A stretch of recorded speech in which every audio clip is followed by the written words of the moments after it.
Hello. So I am coming to you from my bedroom today. It is about 5 o'clock in the evening, and I am sitting on my bed with a little heater, extra heater going in the corner, and I've got my blanket, and I am taking a moment to rest. Now, this is something I'm sure many of you can relate. Um, I often forget to sit down during the day. Meaning like from the moment I wake up at 5 or 6 o'clock in the morning until the moment my kids are in bed at 8 or 9 o'clock at night, I am nonstop. We homeschool, so I'm schooling, I'm doing some of my own work, I'm cleaning the house, cooking dinners, all of the responsibilities that you have as a mom or as a working parent or anything. We all have so many different responsibilities, and we can keep our days busy from start to finish if we want to. But do we have to, or are we just creating distraction for ourselves? Or are we just afraid to sit still and to pause because it's going to allow us time to feel or think about things that we don't want to feel or think about? Or are we afraid to not constantly be productive or to be accomplishing something, right? I mean, there are many different reasons why we busy ourselves and why we constantly look for distractions.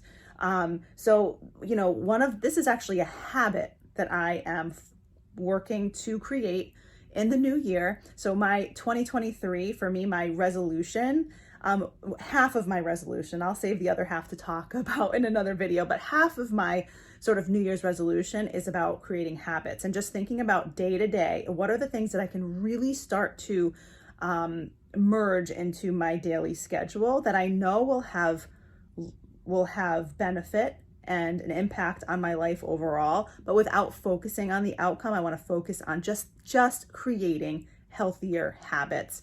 And I have a lot of goals. I'm very ambitious. I obviously have a message and ambition to communicate with you guys and to get my message out and to teach around healing and personal development for people like me.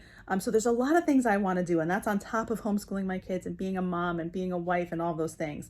But I also want to be happy and healthy and peaceful. And, in general, I am. I've, made a lot of progress in my life, but I do still struggle with, sometimes I get a little bit grumpy, or I'm not as peaceful and present and patient with the kids. And, I realize that there are more things that I can do in my day to take care of myself so that I have better access to those qualities that I want to exude for myself and for my family. And so one of those things is I know I need to pause and rest more. And in addition to improving my own well-being, sitting down and pausing and resting actually has a lot of benefit for me as a mom, because when I pause and I sit still, it gives me such an opportunity, a better opportunity to connect with my kids. So my sons will come in and they'll lay down and cuddle with me while I'm resting, and we'll chat. Maybe we'll watch something together, or we'll discuss something that's happened through the day, or they'll be silly and we'll be laughing together. And so, those things happen throughout the course of the day, absolutely.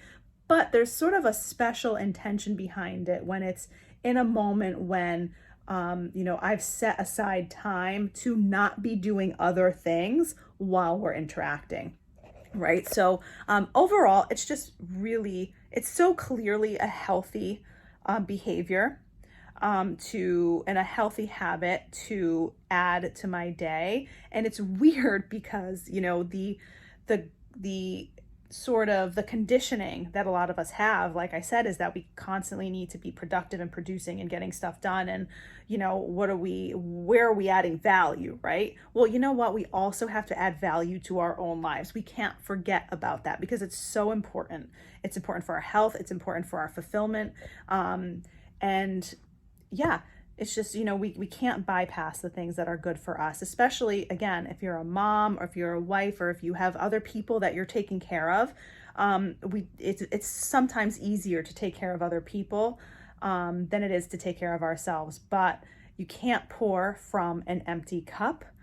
And, we just have to make sure we're not forgetting to fill our cups, and there are things outside of us, our relationships with other people definitely add to filling our cup, but other people can't fill our cup for us. We have to make sure we're focusing on integrating the things into our lives that are good for us and that fill our cup, that lead to our fulfillment, because then we're better able to connect with other people. And at the end of the day, I always say that healing and personal development, it leads to a happier, healthier, more peaceful and abundant life. But what's behind all of that, the sort of foundation of all that, is relationships. It's how we interact with ourselves and the world around us, but the world around us meaning all of the people around us. So I will leave you with that today. Take this as your sign to take a moment to pause and rest. You can take out a candle, burn a candle, set the fireplace, or, take out a journal, get a blanket, and just make yourself comfortable, make it a ritual. And I am positive that you will be glad that you did. Okay, so that's my message for you today, and I will catch you in tomorrow's vlog. Take care.